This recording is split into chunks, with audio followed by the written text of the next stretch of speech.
Welcome to Daily Papers, the podcast where we break down the latest and most interesting academic papers into something you can actually understand. Today, we're diving into the world of artificial intelligence and computer code. AI models are getting incredibly good at writing software, which is a huge deal. But it also raises a big question. If an AI writes a piece of code, how can you prove it? And how do you protect that code as intellectual property? Exactly. It's like asking, who wrote this? If a human writes a book, their name is on the cover. But with AI-generated code, it's not so simple.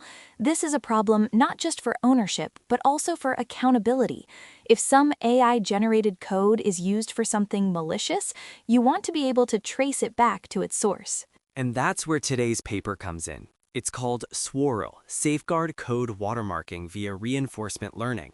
The researchers have developed a clever new way to embed a secret, invisible signature, a watermark, into AI-generated code.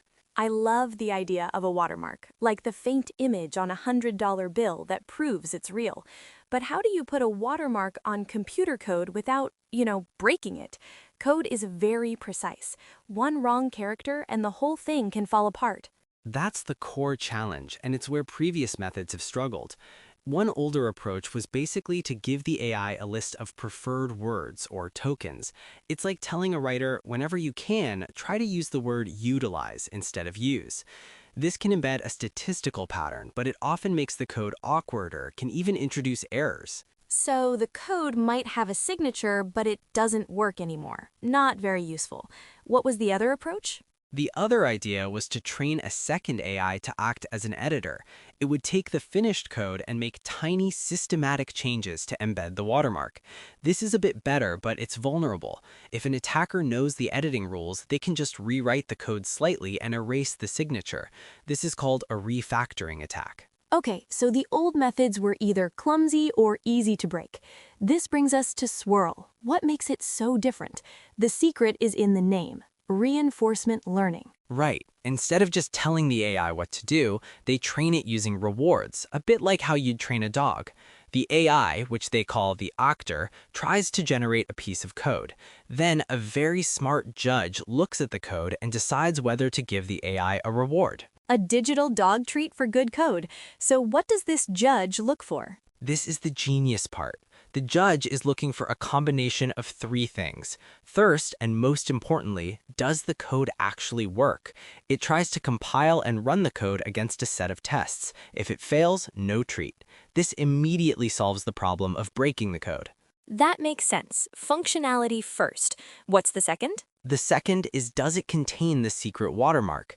The system has a special detector that's trained to recognize the AI's unique signature, its specific style of writing watermarked code.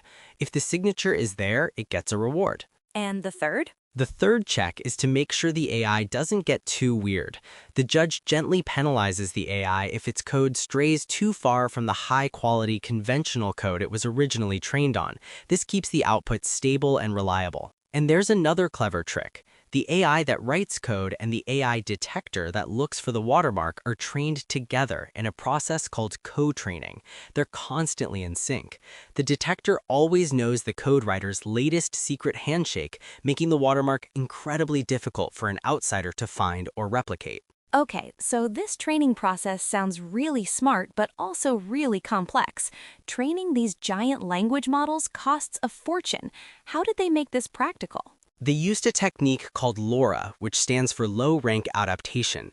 The simple analogy is, instead of rebuilding your entire car engine just to add a new feature, you install a small, efficient add-on, like a turbocharger.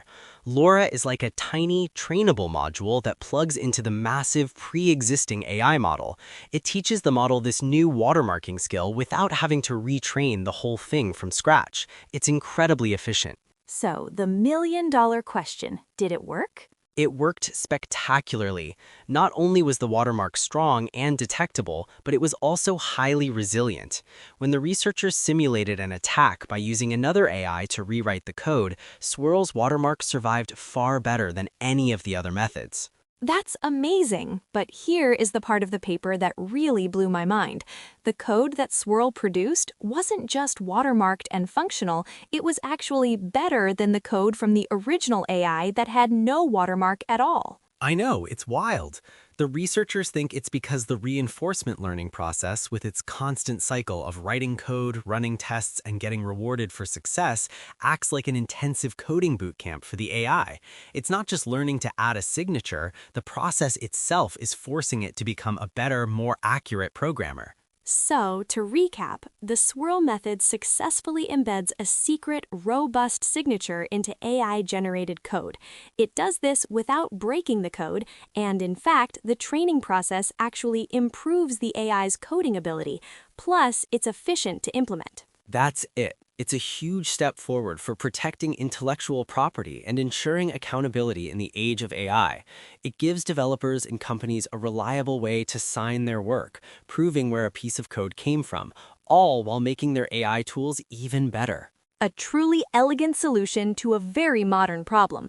That's all the time we have for today. Thanks for tuning in to Daily Papers.